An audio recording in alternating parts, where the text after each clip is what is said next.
Hey everybody, Darren from the WhiteHat team, and today's Thinkable Thursday, we're going to be talking to Matthew Johnson. He is the Director of Education with MediaSmarts Canada, just a great organization that we here at the WhiteHat turn to for guidance in the area of a lot of research being done in the on-life world. Looking forward to talking to Matthew.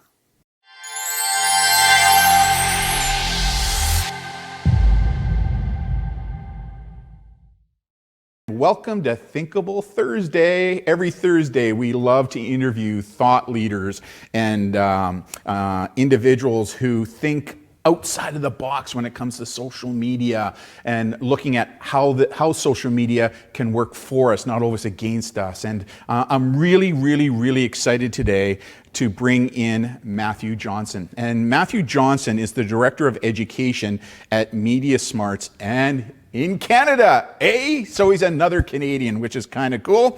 So let's bring Matthew into the discussion, and we'll talk a little bit more about who he is and what he does. So there he is right there, and I see he's sporting his COVID-19 beard. Love it, my friend, love it. Maybe you can share with the audience a little bit more about who you are and what you do.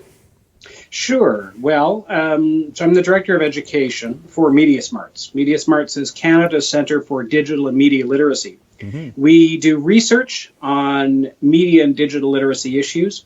We provide advice to industry, to policymakers, to general audiences, to journalists, and we produce a lot of resources. We produce lesson plans, we produce tip sheets for parents, we produce guides, we produce educational games for kids. Everything we do is aimed at developing the digital and media literacy of young Canadians, and increasingly adults as well, because we know, particularly when it comes to digital literacy, this isn't something that we learned in school. This isn't something we grew up with. And so as parents, as adults, we need to learn it at the same time as we're teaching it to our kids. So as Director of Education, I'm basically in charge of those resources. I either develop them myself or I supervise the development of them. And I'm also involved, of course, in our research because we're not a big team, and it's important that everybody is a part of everything that we do.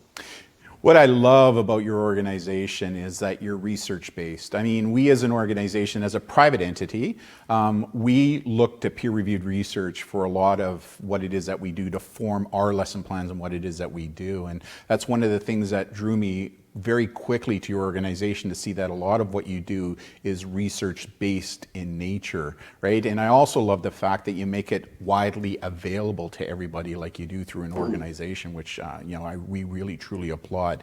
So, and again, you guys have a great website, right? There it is right there as well. And there's how you get to it right there. And like you say, you have all kinds of great information there that parents, teachers, students can download.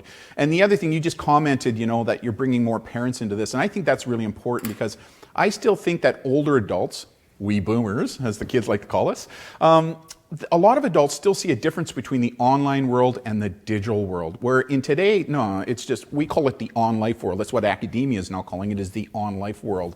And I think it is so important that parents play an important role in this, because I do find in the education that I do that parental abdication on this issue is significant, right? That's our belief in seeing what it is we're seeing. What about your organization? Absolutely.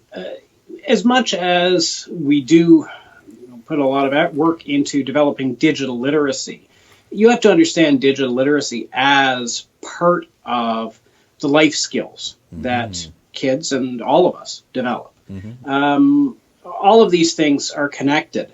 And so when we're teaching kids, for instance, how to manage their emotions when they're communicating and socializing online, when we're teaching them how to deal with cyberbullying, there's not necessarily a line between what's happening online and what's happening offline. We know, in fact, that the same kids who are vulnerable to cyberbullying or sexual exploitation, for instance, online, are vulnerable offline. We know that in a lot of cases when it comes to something like cyberbullying, kids are bullied both online and offline. So we do have to recognize this is just a part of kids' lives. And one of the other things that I think parents don't often realize is that kids don't necessarily prefer the online side. One of the things that kids tell us consistently is that when they, for instance, are in conflict with a friend online, their first response, if possible, is almost always to talk it out offline, because they know that when you're offline, it's harder to misunderstand someone. It's harder to get into an argument without meaning to, because we have all those empathy cues. We can see the other person's facial expression. We can hear their tone of voice, see their body language. And so they do recognize the value and the distinctness of the offline world. So we need, one of the reasons we do our research is to recognize the genuine experience of young people, so that when we're giving advice and developing educational material, we can start from where they are and build on the strategies of theirs that are successful, like that one. And that's why I really love your organization, because, you know, there's a lot of people out there that think because we're the adults, we know best. Maybe not. I mean, like, what's really, really, really interesting and cool about your organization is that you turn to the kids as well for that guidance, because they're the ones that are there. And so sometimes they have a lot to offer us. Why? Because they don't have the same filters that we adults do sometimes, right? So they look at it from a different perspective that can sometimes help us as adults do what we need to do as well. Yeah. And, you know, sometimes even when they don't have an accurate view of something, it's instructive to us to know that. So when it comes to something like sexting, for instance, kids consistently believe it's much more common than it is. So when we ask them how common do you think it is, and then we ask how many kids actually do it, we find that quite a lot fewer actually do it than they think. But just that is instructive, because we know that kids, and of course teenagers particularly, are extremely sensitive to social norms. So we know from bullying research that just publicizing the accurate rates of something like bullying has a huge impact on kids' behavior. Yeah, for sure. Like, and again, that's why research is so important, right? Really looking at it from that perspective. But let's get into our questions, because I have a number of them for you. And the first question I have, and here it is what brought you to MediaSmarts? MediaSmarts. I've been there a dozen years now. And before that, I was a teacher for about 10 years. Oh, there you go. And I had taught in a couple of different school boards around Ontario, and I taught mostly English, but a fair amount of media. But I also had experience working in media when I was in my 20s, just out of university, and so it was something that I kept up, something that I taught a lot, something that I continued reading, and so it was just really fortuitous combination that I was bringing the skills that were needed for this job, and because I do a lot of writing, that's something also that I had a background in.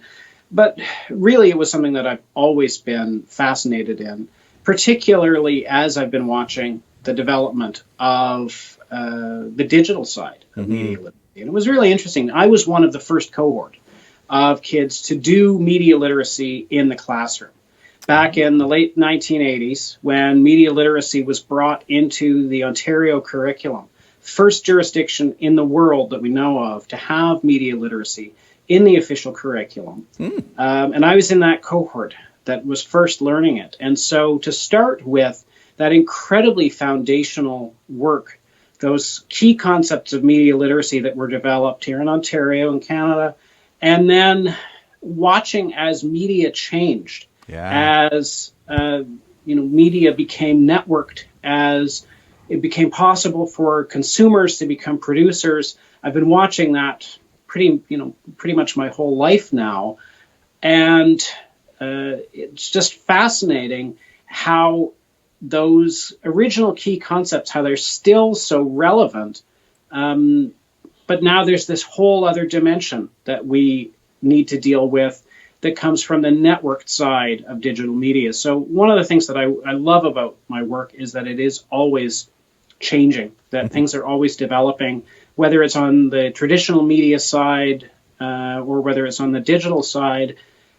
there's always something new to learn. And I joke that I become an instant expert in something new every 6 months, because somehow something new will come up, or there will be something that I hadn't considered before, like algorithms, which I'd always sort of thought of in an abstract way. And then just a couple of years ago, when we realized this is a digital literacy issue, this is a media literacy issue, because algorithms are what program your TV channel now. If you're on Netflix, if you're on Amazon, if you're on YouTube especially, 70% of views on YouTube come from the recommendation algorithm, come from up next. Yeah. So it's as though you were watching TV and a computer was deciding what you were going to watch next. So I realized this was just 2 odd years ago that algorithms are a media literacy issue. Mm-hmm. And that's the wonderful thing for me, is that, you never run out of things to learn. Yeah, when I retired from law enforcement 4 years ago, it's hard to believe it was only 4 years ago, that, the chief came up to me and he says, you know what, Darren, over these past 3 years, it's like you're 16 again, like you're being reborn. And that's what one of the really cool things about social media is that I'm learning almost every single day. And who I'm learning from primarily is the kids. Although I turn to peer-reviewed research, I love academia, and Brandon brought that into our company, given his master's. Oh, by the way, he's now thinking about his PhD and doing it in the issue of sexting, by the way, which is kind of interesting.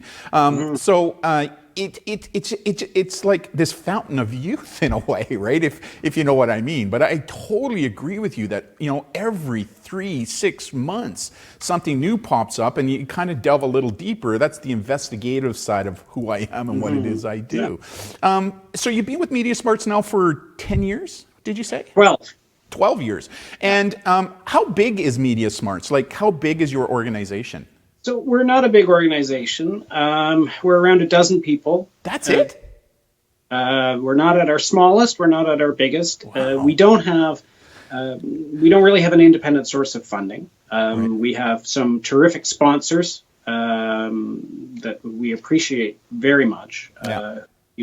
And we also get project-specific funding. And we've had been very fortunate in the last few years that we've been successful pretty consistently at getting funding for the projects that we've. And you're not for profit, correct? We're a registered charity, and so it really is. A lot of our work is finding ways to fund the work that needs to be done, because this is such important work. It's so important. Yeah. It's so important for teachers, so important for parents, so important for the kids, and a lot of our research is not being done by anyone else in Canada, and some of it not really even being done anywhere else in the world. Yeah. And it's one of the things that makes us unique, is that we're one of the only research organizations that does research that touches on all of these different aspects of media and digital literacy. And so it lets us bring together threads that other people or other organizations might not necessarily draw on, because they're coming from different issues. So drawing connections between things like privacy and cyberbullying or sexting, looking at the issues of moral disengagement, looking at the relationship between misinformation and hate speech. These are things you're starting to see a lot more people do now, but we've been doing now for years, because we have such a large mandate. There are so many different issues that we tackle, and of course that means we're always scrambling to try to keep up to date on all of these, and of course trying to make sure that our research and our understanding of Canadian kids' experience with all of these issues is up to date. It surprises me to hear that you said a dozen, did you say? Yeah. Because the quality and the quantity of information you put out there, I thought you were going to be around the 50 employee marks. Like I'm not kidding you. Like it's amazing to know that there's only a core group of 12 of you that are able to put out the quality of work that you do. And again, congratulations to what it is you're doing. And I think you guys approach it from a multidisciplinary approach. I mean, we kind of do the same thing. Like we have law enforcement, I have IT specialists, I have have privacy specialists. We consult with psychologists and psychiatrists because it is multifactorial in nature, right? They all kind of fit together, which kind of leads me to the next question, because if you actually look at the screen, see how all the globes fit together? Yeah, got a little cyber there thing going on. But here's my question to you. What are some of the resources that MediaSmarts has created for families and educators who are staying home during COVID-19? So what are some of those resources that you put together? I know there's some, but let's hear them. So what we've done is we've identified some of the resources that we already had done that we felt would work well in a home school environment or a distance learning environment. So that includes some of our lessons that have a heavily online component, where there's an online quiz or an online game where there's a discussion around it. Some of them, so for instance, our reality check series is built around a series of videos and games that teaches kids how to authenticate online information. So that'll be one example. We have Data Defenders is another one, which is a really fun little game. It's kind of like a Candy Crush type game that actually teaches you about data collection online and teaches you how to make more conscious decisions about what you're sharing online. So there are a bunch of those like that. Of course, now I've seen over the past couple of weeks, you seem to be really targeting in on, and I hate using this term because it is associated with a world leader, fake news. Yeah, so obviously that is what we've been working on, and we actually are going to be launching in the next week or so a major new initiative specifically about health information, specifically about COVID-19. So it's going to be a public service campaign, but it's also going to have a lot of educational material. It's going to draw also on our existing Break the Fake campaign. Now I know you know about the house hippos that we used. I do. We brought back the house hippos last year, and we used those to draw attention to Break the Fake. And I actually did yesterday for Code to Learn. I did our Break the Fake workshop, and we're going to have that's up at the Code to Learn site, and we're also going to be hosting that at our site, where I did that with some really terrific kids who walked through our exercises about verifying information. And you talked about the term fake news, and there are a number of reasons why we don't like to use that term. Sometimes it's the term that people use, but I don't like it, not just because it's associated with a particular person, but because the big issue isn't recognizing what's fake, it's recognizing what's true. Because what we know, in fact, is that in most cases, for most people, the problem is not that they're being fooled by false information. It's that they are not distinguishing between true and false information. And what that means is that the people who are intentionally spreading misinformation, the people who are working to flood the internet with bad information, there's no one pushing against them. There's no one who's making a point of spreading good information. And so that's what's one of the major points of this campaign that we're going to be launching, is that, first of all, you can identify good information. You can verify information. There are pretty simple ways of confirming that something is reliable, confirming, particularly in a health context, that something comes from a trusted expert source. And that once you've done that, it's actually a positive thing to share it. That it's great, of course. We want people to say, yeah, that's fake. I'm not going to share that. I'm going to take 30 seconds, and a lot of times it doesn't take more than 30 seconds. I'm going to take 30 seconds. I'm going to take a minute. I may just take 10 seconds if I'm using one of our custom search engines to search 10 fact checkers at once. You can do that in 10 seconds, and a lot of times you can find out something's fake. Okay, I'm not going to share that. All of that is important, but it's just as important that when you have good information, especially in a situation like we're all in now, it's important that you're sharing that because it improves the ratio of good to bad information. And there was some terrific research that actually was done in Toronto a couple of years ago, was just published this year, that shows that if we change the ratio of good information to bad by just 10 percentage points, it has a huge impact on how severe an epidemic situation is. So it has significant health effects on the ground because people are taking their cues from that flow of information. Yeah. So really, that is a big part of what we've been doing, as well as just providing resources about, all kinds of different media and digital literacy issues like privacy, like cyberbullying, like body image.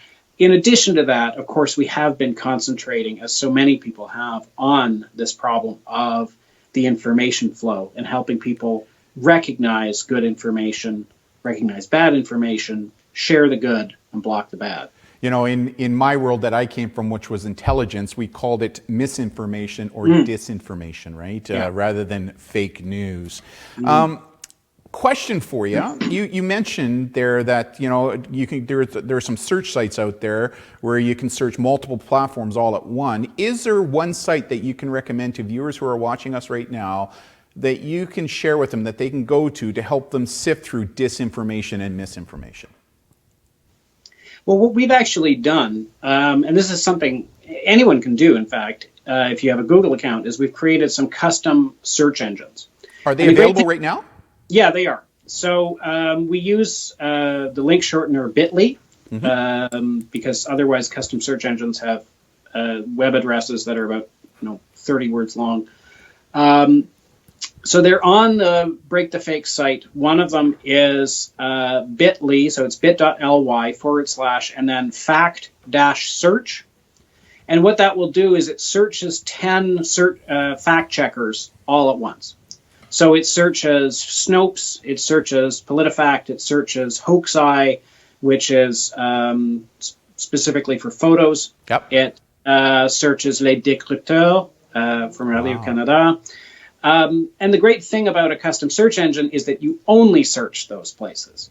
So it's curated, means you're not going to get a whole lot of irrelevant results. So we also have a science search. It's bit.ly-science-search.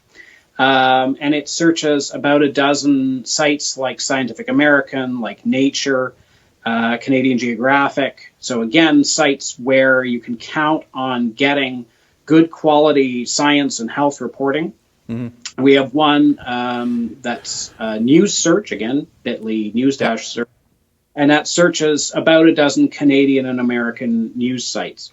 And again, it's kind of like the news tab at Google, which is a better way to search for current events than the main Google search, but it's even more curated because it's, again, ones where we have verified that these are legitimate, reliable sources. Excellent. You know what? I want to drive people to those sites. So what I want you to do is I want you to send me the links to those so that we can add them into the notes when we publish this video in 2 weeks from now. And I also want to push them out through my social media feeds to give you guys credit so we can direct people to your site because, right now what I do is I go to a lot of these sites separately. So now that you've created a search engine to do that for us or a resource to do that, why reinvent the wheel, right? Why you've got it done so people, and it's free, right, for them to access.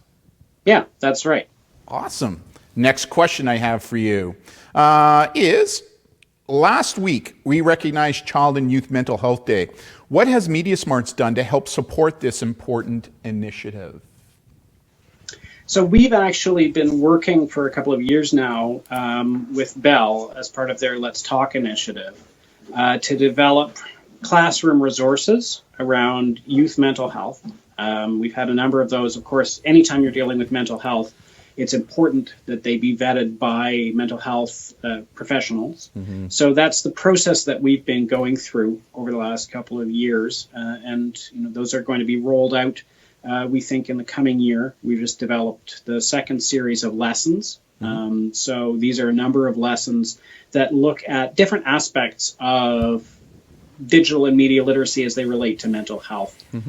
So some of them look at media representations of mental health in entertainment and the news, but some of them look at mental health issues that come from digital media. And we also partnered with Kids Help Phone on a lesson as part of that series that helps kids learn about this, tremendously valuable resource. And I have to say, I get emails sometimes from people in other countries, and I realize that how lucky Canada is to have a resource like Kids Help Phone, because so many countries don't. I agree. We've also done a number of resources that are more about mental wellness, so they're not specifically mental health resources, but of course one of the things that we have been focusing on over the last couple of years, particularly as we've been working with the Canadian Pediatric Society to develop their digital health recommendations for youth and adolescents, is to develop more resources on balance when it comes to our online and offline lives and screen use. And of course, that's a particular issue right now. And it's been very timely for us because one of the messages that came out of the work we did with Canadian Pediatric Society is that talking about screen time in general is fairly meacertain. That what really matters beyond a certain point is what you're doing with screens. That, obviously, at a certain point, it doesn't matter.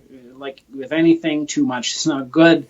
I think most of us are trying to make an effort to get outside if we can, and to not spend all our time staring into screens. But that beyond that, once we get beyond the point of being worried about just being being sedentary, that we distinguish between different screen activities. And not only that, but different screen activities can be more or less healthful depending on who's doing them and the role that they play in our lives. And so those are the resources that we've been developing around digital health for the last couple of years, and those are on our website.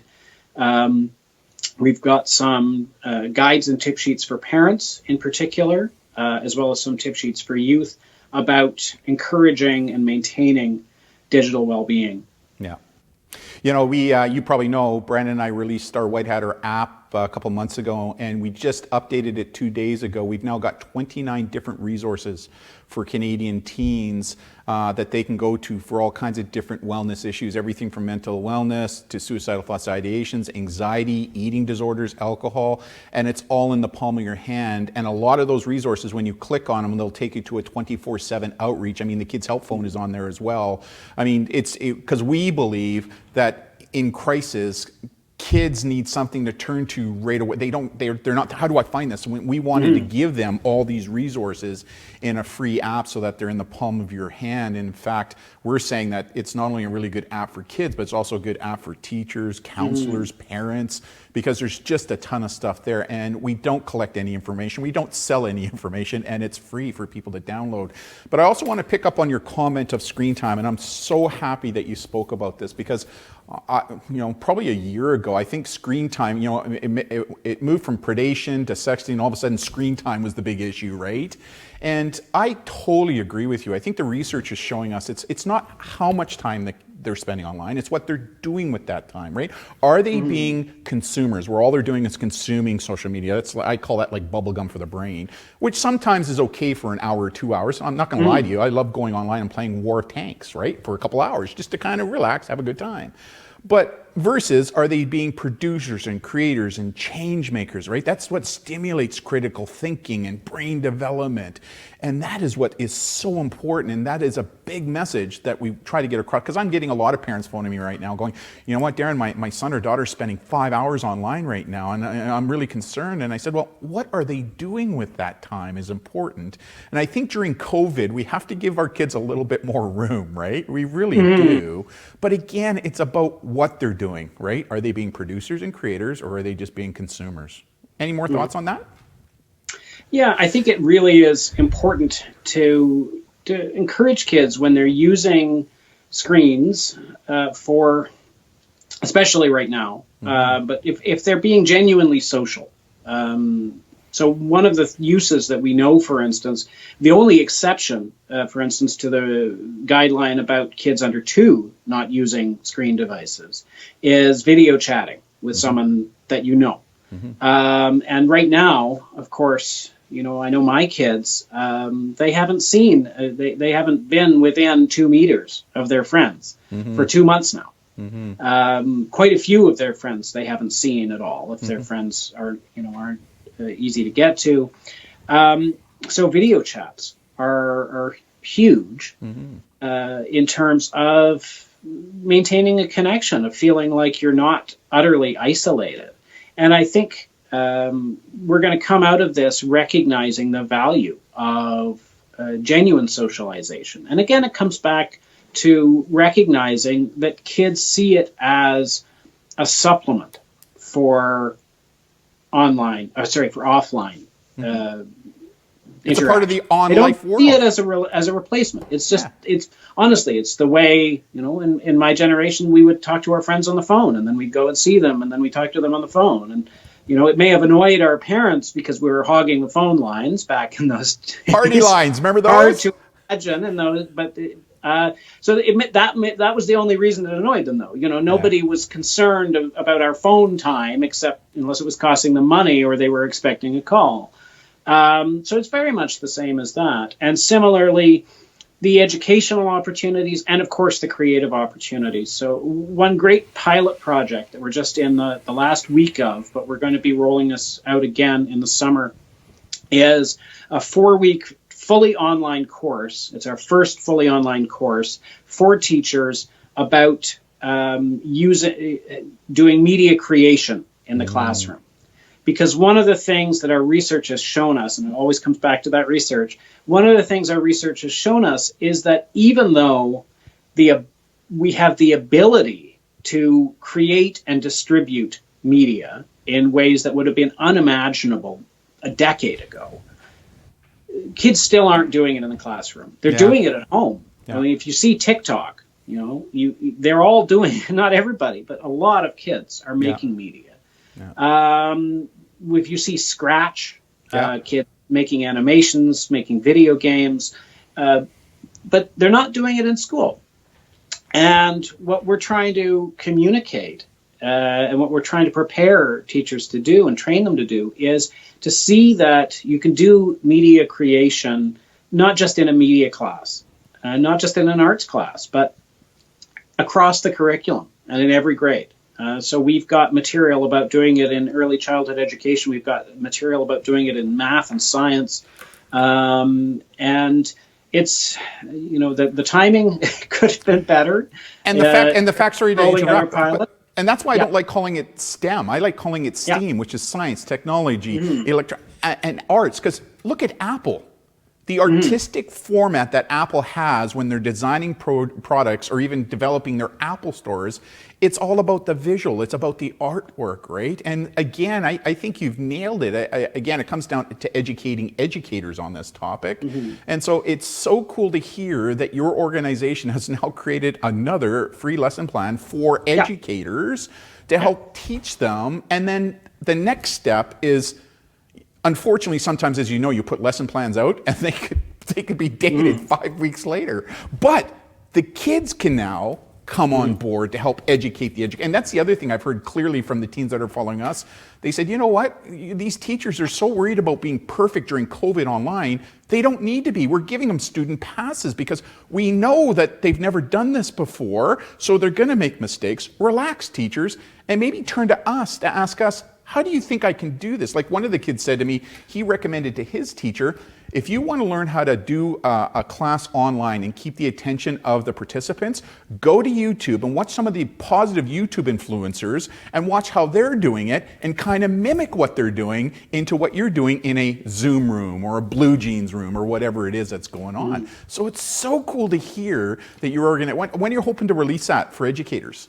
So we're going to be, we're just wrapping up the pilot. So it's a 4-week online course where each week has a lecture on that week's sort of topic. So we look at creativity, we look at fitting media creation into curriculum, we look at technology issues, and we look at assessment. We also have a guest lecture each week from a media maker. So someone who has experience not just making media, but also integrating that kind of media making into the classroom. So they give really great practical advice, the how-to. And then we have discussion forums where participants discuss questions that came out of the videos and share their experiences, share their opinions. So we're just wrapping up the pilot, and then we're going to be relaunching it again in July, and we're hoping to run it basically every 4 weeks over the next year. And we're hoping to be able to continue doing it after that. And it will be a free course for any teacher in Canada or around the world who wants to participate. I hope that catches on fire. I think that's a great idea. And you know, I've been hearing that from teachers a lot, saying that they're looking for very reputable places where they can go to learn this kind of stuff. And what better place than MediaSmarts to get that done, right? Next question I have for you. Can you please share with us why MediaSmarts has joined the Community's Creative Initiative and what is its purpose? Well, I'll start with the second part. Yeah. The purpose is really to get artists to help, to contribute, to share their art and what they do with people across the country. And there's been already some terrific initiatives. There are some terrific ones coming up. I'm really looking forward to the improv one. There's also a virtual choir coming up. So this really started with some people, including Ramona Pringle, who's a good friend of our organization, getting all kinds of people in the arts community connected. And this was in the early days. This was back in the end of March, I think. But there's so much of a desire to do something, so much of a recognition of the role that art plays for all of us in our lives, and how the absence of it was going to be a particularly painful part of the isolation that we have to be in right now. And so it's a way of bridging that. It's a way of connecting the artists to the community. And, we've provided some resources, actually some of our resources for addressing mental health concerns. So we've adapted some of the materials that we developed for teachers around that. We've been helping to promote it. We've been making some of those connections between the communities, between the arts community and between people who are teaching their kids at home. And it's really just been a wonderful campaign, a wonderful experience to be a part of. And have you been able to draw any youth artists into this to share their experiences as well, or is it mostly adults? So far it's mostly been adults, but that's, I think, definitely, they're looking as much as possible to make these art-making experiences. Yeah. So it's not just artists performing, but actually artists helping people at home learn how to make art. So, in some ways it's very similar. And when you say art, do you mean art in a global perspective, or are we just talking painting and drawing? Like when you say art, what do you mean? Yeah, no, every kind of art. They're still developing the schedule. They're getting new material, new programming all the time. But as I say, there's a virtual choir coming up. There's improv. There's all kinds of different art forms, media forms that people are being invited to participate in. Here in British Columbia, there was a group of middle school students. They're from band class, and they're all in isolation, and they created a music video to a-ha's Take On Me. It was unbelievable. Student-driven, no teachers involved whatsoever, and they did it as a way to stay connected with their school community. I absolutely agree with you that, arts are so important, especially when it comes to brain development and mental wellness. right? It really is, right? And I'm really happy. So again, when are you hoping to launch that? So that actually has been launched. Okay. It's been run for a couple of weeks now, and that's continuing on. And I think they're planning to keep that going as long as it's needed. Excellent. And again, there's a link to it. They can get that viewers can get to there. Make sure you send me that link because I want to include that as well. So next question, here we go. So what are some of the early lessons learned about how youth are using social media during this COVID-19 pandemic? You're a researcher like me. You love research and information. So what are some of the early things that MediaSmarts has learned from teens? We've learned some stuff from them, obviously, but what are you guys seeing? Mostly what we're seeing is it's an opportunity to really see how kids use social media and the internet to make sense of the world. And that's been really interesting to see how their reactions to it have changed. So what do you mean by that? Well, it's just interesting because the neat thing about something, for instance, like TikTok, where most of it is public, or YouTube to a certain extent, is you can almost kind of read it like a collective unconscious.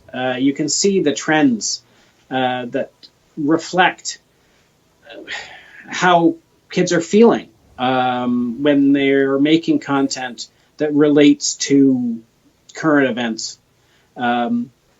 So it's been interesting that early on, there was a lot of, I found a lot of actually educational material being produced, a lot of informational material. A lot of what was being shared on social media about COVID-19 in the first couple of weeks was kids wanting to know, wanting to find out what was going on, wanting to find out information, as we all are, of course, but that they were sharing it themselves. A lot of kids were sort of setting themselves up as sharing information, sharing health advice, public health advice, things like hand washing, of course, was big, and still is, but it was particularly in those early days, a lot of kids making hand washing videos or other videos about physical distancing and that kind of thing. That's tapered off some from what I've seen. You got then into a couple of weeks where probably the most common theme was around isolation and loneliness, where they were really using social media, often, of course, in an ironic way, because we are talking about teenagers primarily, but they were talking about it. They were using it to talk about the feelings of isolation that they were having, and I think to a certain extent fear. And the last couple of weeks, from what I've seen, the dominant note is boredom. I agree. And I think part of it is coming from a lot of places where even going outside is being discouraged, and thankfully that's starting to change. I think in most of Canada. I know it has here in Ottawa. They've reopened the parks, thankfully.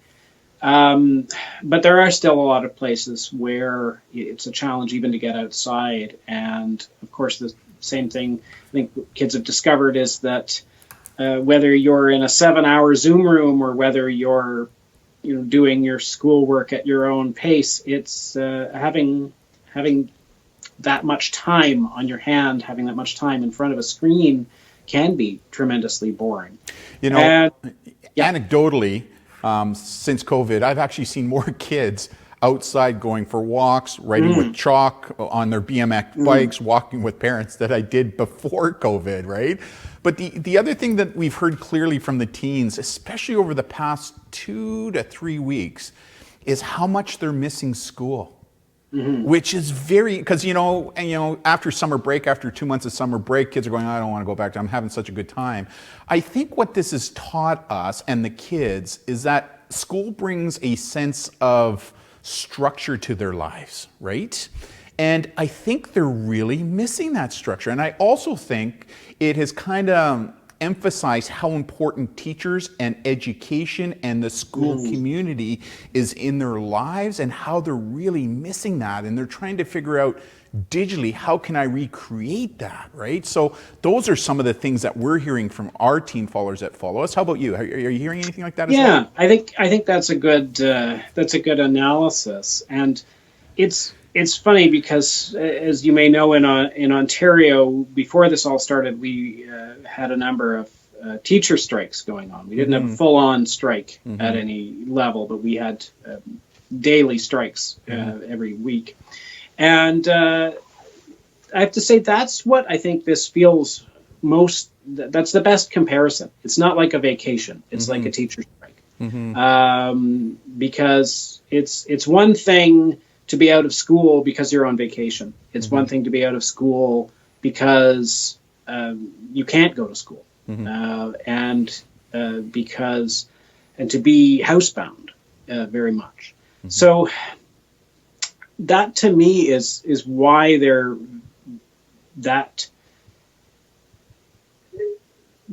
sense that we get from social media has turned, from almost excitement or wanting to participate to fear and loneliness, to boredom. I also think that it's showing us that schools have a way bigger part to play in families and kids' lives than we ever really realized. I think it really has, right? So I do think there are going to be some lessons learned out of this. I think the other lesson learned is that digital will never ever be able to take over from the classroom, right, where there's face-to-face. It's a good adjunct, no doubt about that, right? But I think there's even the kids are now, they're missing that face-to-face contact with their teachers within a classroom. Yeah, some are getting it online, but even to them, it's just not the same. But next question I have for you, here we go, is what is some of the research that MediaSmarts is currently involved in that has not been published yet? And what are some areas specific to digital literacy you would like to take a deeper look at specific to our youth? So we actually have two research projects that are underway right now. One of them is phase 4 of our Young Canadians in a Wired World research. And for those of you who don't know what Matt is talking about, I would encourage you to go to their website and look at their past publications on it. Just a wealth of information. Sorry, Matt, I just wanted to make sure I gave the proper plug, right? Yeah, thank you. So Young Canadians, it's actually we're actually calling it Young Canadians in a Wireless World now. I have to train myself to say the new name. But Wired just really doesn't make sense anymore. But it has been going on. The reason it's got that name, it's been going on since 2001. It's the world's longest running research program on youth and digital technology. And basically roughly every 5 years, we do a survey of over 5,000 students with participation from every province and territory. And we ask them a lot of questions. One of the reasons we only do it every 5 years is it's such a long questionnaire. We have to administer it in classrooms, because the only way to get kids to complete it is if the alternative is being in school. It's like a census. It really is. It is basically because Statistics Canada doesn't collect this kind of data about youth. So it really is very much the Canadian Youth Internet Census. Yeah.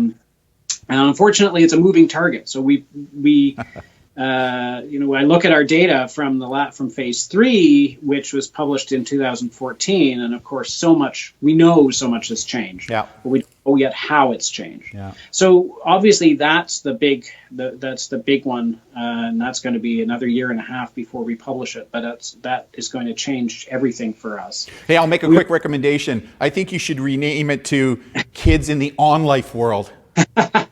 Just a thought. Just a thought. Yeah, we may do that. I think we're trying to keep the initials, because we refer to it so often by those initials. It's all about the acronym, right? A lot of things. So we also have a research project that has been published, but we haven't really promoted yet, because unfortunately I think it was released literally Oh, no. I think it was on March 12th. Oh, so, no. At a time when it was very difficult to get attention. So it got buried by COVID. So we're hoping to do a bit more of a launch about this, but it is on the website.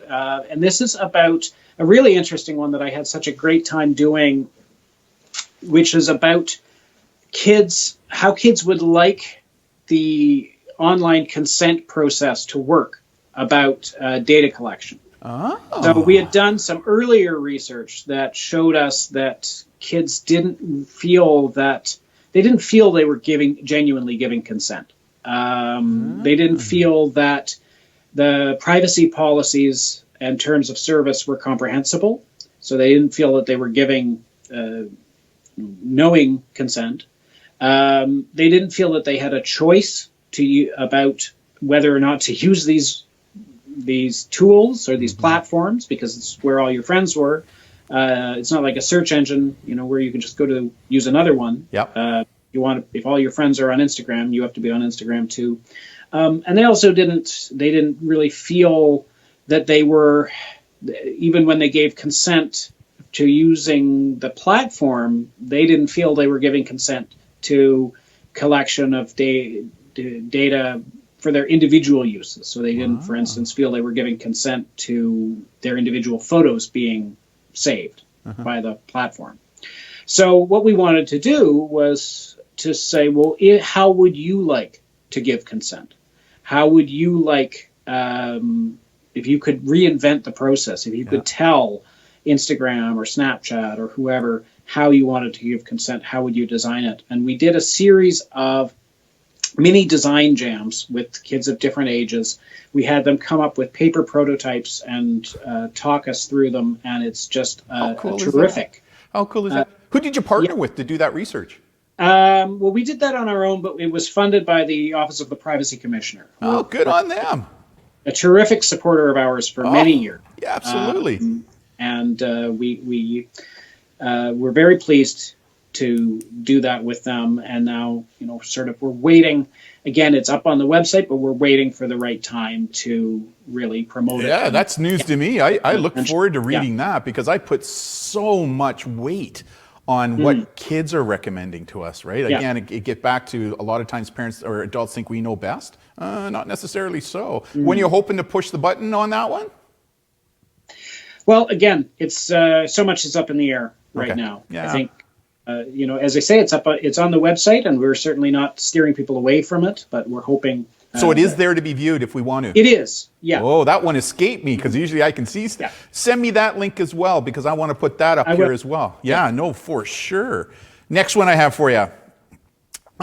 Who are some of the other social media safety, security, privacy, and digital literacy advocates and resources that you turn to here in Canada and around the world? Wow, there's so many. I think when we talk about safety, the people who really have that kind of figured out are the eSafety Commissioner in Australia. Aren't they awesome? They do so much great work. I'm hoping to interview her. Yeah, and they're, I find that half the time when I become aware of an issue that they not only do they touched on it, but they've already got a resource that addresses it. Do you think there's a flavor here in Canada for our federal government to use them as a blueprint to create a similar office here in Canada? I think it's a terrific model. I think we have sort of seen that the internet is definitely something that crosses provincial borders, if not international ones. I think it's something where the federal government could absolutely play a significant role, and maybe in the way that they do with privacy, where it could, it's something where if the provinces wanted to set up their own commissioners, that would be. I just think that they're national. It's just unbelievable. It should be and again, I'm hoping to interview her. So great resource. Who are some others out there? Well, obviously, here in Canada, we always look to the Association for Media Literacy. They do terrific work on, they were the ones who developed those original 5 key concepts that that we still work from today. And some of the people who were involved in getting media literacy in the curriculum across the country are still there. They're still doing terrific work. There's some people doing great media and digital literacy work in the United States. It's a big country. I couldn't name them all. Obviously, NAMLI, which is the umbrella organization for media literacy educators in the United States. They have been partnering with us for the last couple of years on Media Literacy Week, which comes every year in October. And, they've been moving forward on developing their own resources. They just launched a resource on dealing with health misinformation. One of the organizations in the United States that I really love, that's really an inspiration to me, is the LAMP. Because it's called the LAMP. And one of the reasons I see they're an inspiration to me is because they're one of the ones who are really pushing media creation. So there are people, around the world. Of course, I already mentioned Kids Help Phone, who does terrific work. I'll give a shout out to another not-for-profit here in Canada, the Canadian Centre for Child Protection. Yeah, they do absolutely vital work. Yeah, another good one. So again, if you could send us those links, because I love all of them, right? And the more knowledge and the understanding and application of that knowledge is power. And by getting more of this type of information out there to parents from a very reputable source, such as yourself, I think is important. Any others that come to the top of your head? Maybe that aren't necessarily social media or digital literacy. Is there anything else out there? Because that kind of segues into my next question. Well, one of the things that we've been doing increasingly in the last little while is making connections with international organizations. So we have been working recently with UNESCO, and they have the GapMill what they call media information literacy. Of course, everyone has a different name for it.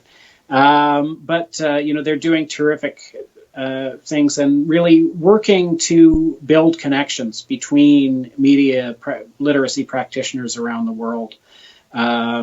We've had some great connections recently with Ofcom in the United Kingdom, who do terrific research where they actually measure adult and youth media literacy across the whole country on a regular basis. And I think that's important as well. Like a good example, I've interviewed somebody from Ireland, the UK, Australia, the United States, Canada, and I'm arranging one for a digital literacy and safety in Dubai.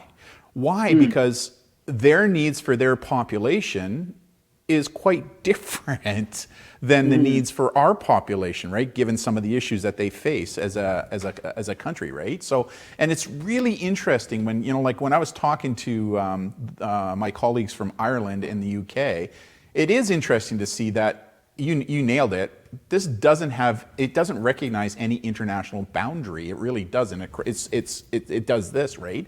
But it was interesting to see how a lot of the challenges that we face in Canada really aren't so different than in Australia, in Ireland, in the UK, or even in the United States, right? So when we're presenting, I believe my principle is principles stay the same, diverse in application. As long as the principles are sound from a research standpoint, how you apply them to your general area, that should be left up to you to decide. So it's really kind of cool to hear that MediaSmarts is now reaching out internationally with other partners. Any others that you would like to mention? I think that's enough for now. It'll go on all day. So let's, here's the question I've been waiting for. All right. This is going to be my favorite question of the presentation, right? So I get a sense that maybe you're attracted to sci-fi and fantasy writings and movies. And what are some of the social media sites that you follow specific to your interests in this area that may be of interest to some who are watching, like me, right? I'm a little bit of a trekkie kind of guy. Yeah. Am I right? Are you kind of like... I do. I do write science fiction and fantasy. It's my sideline. It's not something I've had a lot of time to do in the last couple of years, but I do have. I have a novel out from Bundoran Press, which is based here in Ottawa, and I also have a short story collection. What's the name of that book? So the novel is called Fall from Earth. The short story collection, which unfortunately is out of print, but you can still find a copy here and there, is called Irregular Verbs and Other Stories. And so because I'm a prose writer primarily, most of the sites that I go to are about prose, primarily about prose SF. So one of them is Science Fiction Writers of America. So I am actually I'm a past board member of Science Fiction Wow, Writers. really? Which in typical form, Science Fiction Writers of America includes the entire world. It also includes the official name is Science Fiction and Fantasy Writers of America, with America standing in for the world. So I actually started out on the board as the Canadian representative for Science Fiction Writers of America. Okay. And then there was a reorganization, and now there isn't a Canadian representative anymore, but I was just what was called a director at large for a couple of years. So they have a blog. They have a terrific blog. And anyone who's interested in writing science fiction, I strongly recommend you check out the SFWA blog. It's sfwa.org. And if I recommend becoming a member, whether you're traditionally published or self-published, whether you're writing prose, whether you're writing scripts, whether you're writing games. In fact, we had a member plebiscite to admit comic book writers as well. Wow. So that's, for anyone who's interested on any kind of professional level, or even just likes to see, how it's done. I recommend that. For the fan side, there's actually a terrific website called File 770. So it's file770.com. And that's just a daily collection of links. And it's one of the things that I check every day because it gives you news about, again, mostly written SF. And of course, for media SF, I check out things like io9.com and a few other sites. What started you down the path of science fiction writing? I think it was my mother who, when I was a kid, would just sit me down to watch Star Trek. And it's kind of funny because we've just started watching Star Trek with our kids. Because, old school or new school? Yeah, we're starting with the original. We're watching one episode a week, and we're going to see how long it takes to get through all of the series. But this lets me curate it, so we get to only watch the good ones. And the message is never wear a red shirt. Absolutely, yes. They've learned that one already. They learned that one quick. That is so awesome. But it kind of fits into because you said you taught English, right? So do you have a degree in English or like? Yeah, I have a degree in English. I have a degree in creative writing, and I have a degree in theater. That came in handy when I was doing pirate voices for Privacy Pirates. Okay, hold on a second here. Online games. You can do privacy or pirate voices? I've done them in both official languages. Okay. Yeah, I can't let this. Let's hear one. I'm going to do. I'm not going to do the. Do you want the classic Long John Silver, or do you want one of my character pirates? Whichever one you think. Your choice. I'll do. Remember, pirates are always looking out for your personal information. Make sure to think before you click. That's like a voice you would hear in a cartoon. Is that where you did things? So it's like in voiceovers in cartoons and stuff? I've never done that professionally. I did work in cartoons, but as a writer. Dude, you need to do it professionally. I think you could probably make some money. Can you do Scooby-Doo? No, I'm just joking. That's awesome. This is why I love these interviews, because you get to see the human side of professionals in our field, right? Because a lot of times we're standing in front of groups and, professionals and putting on the professional face, representing MediaSmarts or the White Hatters like we are. And it's so cool also to see the person behind the branding as well, right? So I truly do appreciate that. Well, good on you. I mean, are the kids loving Star Trek right now? They are. They enjoy it a lot. It is kind of funny showing them the original one with, of course, all of the the costumes that a guy inside a beanbag and all of the styrofoam rocks, but they're being good sports about it. Good to hear. Last question I have for you. What are your final thoughts specific to social media safety and digital literacy while we navigate this world-changing event called COVID-19? I think this is really bringing home a lot of things to people. So I already talked about how it's changing our perspective on screen time. Mm-hmm. It's making us realize that what we need to talk about is screen use. Mm-hmm. When it comes to information, I think we are really starting to become more aware, I think, of the fundamental change. And I talked earlier about how, those original key concepts of media literacy still apply so strongly. And some of them are more important than others, or than ever, rather. So one of the original key concepts, for instance, is that media have commercial implications. And when you consider that for many of the most popular online platforms, kids and adults often don't realize how they're paying for them. Mm-hmm. That's more important than ever, because you can't enter into a contract really knowingly if you don't know how you're paying. But at the same time, one of the things that we realized over the last few years is that there are aspects of digital media that those original key concepts don't capture. They don't reflect. And what it comes down to, the big difference between traditional media and digital media is that digital media is networked, that the default is a two-way connection. So with traditional media, the default was a one-way connection. Mm-hmm. Somebody makes media, it probably costs a fair bit of money to make. It costs a lot of money to distribute. And then it comes to you, the audience, that's it. Mm-hmm.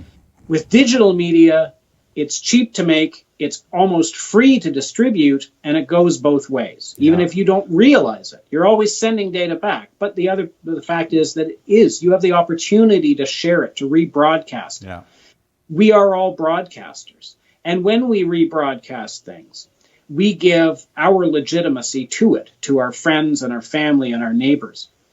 And that is what we're coming up against. This really is the first public health crisis we have had in the networked age, in the age where authority has been flattened, where trust has been flattened, where it's possible for some person in their basement to get as big a viewership as any politician, as any broadcaster, as any public health authority. So true. And the challenge for us is to navigate that. It's a challenge for us as a society in terms of educating, and a challenge for us as a society in terms of figuring out how we can do something like public health, which depends, it's built on a top-down model. Mm-hmm. How can public health adapt to the networked information environment that we're in now? And that is the big question that all of us are facing. Your last comments there, gold, just gold. And I really hope, and I'm pretty convinced you probably are already thinking this way, I'm really hoping that MediaSmarts will do some research post-COVID-19 on some of those issues that you just spoke about from a teen perspective, because when you just said that this is the first world pandemic in the online world that we now live in, no truer words have ever been spoken. And a lot of us are kind of thinking anecdotally what those effects are. But it would be so cool to have an organization such as yourselves really do some really good research to see what happened, so that when the next time it happens, and it will, that we're better prepared for it. And I think that MediaSmarts is probably very well positioned to make that type of research. Have you already thought about that? Yeah, absolutely. I mean, we're always on the lookout for research opportunities, and we've been very fortunate over the last few years that we've been able to find them. That certainly there is going to be material about digital literacy and online authentication in the next phase of Young Canadians. Mm-hmm. But certainly I would love to do research that's specifically about information and even specifically about health information among youth, because we've had already so many interesting findings. We know, for instance, that kids are a lot more likely to take the time to verify information if it's for someone else than for themselves. Oh, really? Drawing on that desire, that duty to other people. And that's an important part of our messaging. What you're telling me is on the health side of things, they're becoming gatekeepers. Yeah, and that one of the best ways, we think, to convince people, to motivate people to verify information before they share it is to remind them that other people listen to them, that they are seen as an authority to the people in their lives. You know what? If there's anything that we here at the White Hat or in our following can do to help you along that way, you just let us know, right? Absolutely. Let us know. Because we would love to be able to have the teens, because as you know, we have thousands of them that follow us, help to partake in that type of research, because we think it's so valuable. So anything else to add just before we close this session? No, it's really, as always, it's been a terrific pleasure to talk to you, and we're always really pleased to hear about the work that you're doing, educating kids on the ground. We don't have a ground game. It's, as I said earlier, it's a dozen of us. Most of what we do is online. So terrific to hear always about the work that you're doing in person with youth. One of the really cool things, we just heard from a bunch of youth just the other day who said, Darren, you're one of the few adults that we think of as a bridge to the adults. And it seems like that's what they're looking more for. Like, they're looking for those adults that they can move to as that bridge to get their message out there. And I think they're really starving for that. And I think the more that we can encourage that, the better. But stick around, because I just want to talk to you at the end, just kind of debrief a little bit, but I'm going to just move to my closing. So again, I want to thank Matthew for coming into today's presentation. What they are doing at MediaSmarts Canada, spectacular. Like I said, I was truly amazed when I heard him say that there's only a dozen of them, because the quality of the material that they put out and the research they put out here in our country is like second to none. It's just unbelievable. And I honestly thought they had like 50 employees, but 12, like that's even a shocker. So again, I truly want to thank Matthew and spending some time and sharing what he's doing with MediaSmarts and how they've really become leaders in some of the thought generation outside of traditional, safety online and predation online, which used to be old school, and how they're moving more to the digital literacy message. The safety stuff is still important, don't get me wrong, but I think the other stuff is what we really need to be concentrating on in this online or on life world, as we like to call it now. So on behalf of myself, Darren, and the White Hatter team, Brandon is working in the control booth in behind here, we want to thank you for attending Thinkable Thursday, and we really look forward to our next session. So from the team,